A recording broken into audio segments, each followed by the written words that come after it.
Witam po raz kolejny w naszym takim dziale zjawisk niewyjaśnionych, nadprzyrodzonych. Dzisiaj parę słów chciałem powiedzieć na temat tajemnic życia po śmierci i pewnego słynnego lekarza, doktora Jeffrey'a Longa. To jest taki onkolog ze stanu Connecticut, który starał się dać odpowiedź na to, co dzieje się po drugiej stronie tej właśnie granicy między życiem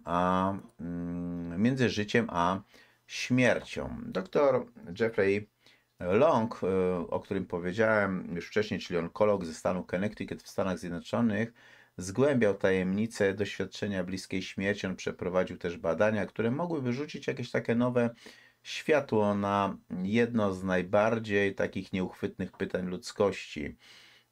Jego odkrycia łączą w ogóle naukową precyzję z duchowym takim wymiarem ludzkich przeżyć, no i skłaniają też do takiej, bym powiedział, głębszej refleksji. Bo niezmiennie od wielu, wielu wieków ludzkość interesowała albo nurtowała taka tajemnica tego, co dzieje się po śmierci, co dzieje się po tej drugiej granicy. No i tradycyjnie była to w ogóle domena filozofów, mistyków czy teologów. No ale w erze postępu naukowego również badacze postanowili zabrać głos w tej całej debacie. No i jednym z takich badaczy, naukowców był dr Jeffrey Long, który z niezwykłą pasją zgłębiał zagadnienie życia po śmierci, dążąc do połączenia tej naukowej metodyki z duchowym aspektem ludzkich doświadczeń. No i za punkt wyjścia do swoich badań dr Long wziął relacje ponad 5000 osób, które przeżyły doświadczenia bliskiej śmierci, znane jako NDE, czyli Near Death Experience. No i chociaż każda historia była, bym powiedział, jakaś taka unikatowa,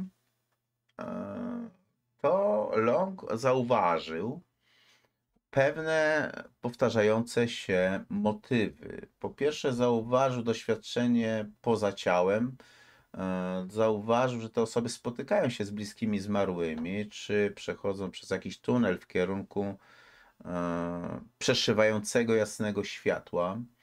No nie mniej ważne były też uczucia, które towarzyszyły tym relacjom, bo tak jak podkreślał dr Long, większość osób opisywała wszechogarniające uczucie miłości, pokoju i głębokiej spójności z tym całym wszechświatem, i często osoby, które znalazły się w stanie śmierci klinicznej, podkreślały, że to, czego doświadczyły, było bardziej, bym powiedział, rzeczywiste niż ich codzienne życie.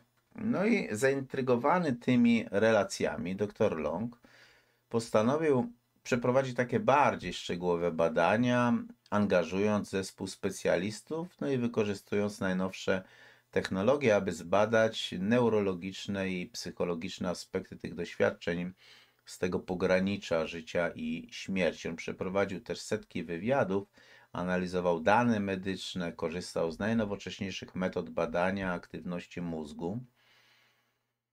No i nie wiem, czy wiecie, ale jego badania nawiązują do pionierskiej pracy w ogóle Raymonda Modiego, który jako pierwszy wprowadził właśnie tą koncepcję ND, czyli Near Death Experience, przeżyć związanych z bliską śmiercią. Moody badał w ogóle to zjawisko od lat 70. XX wieku, no i stworzył taki fundament dla późniejszych naukowców.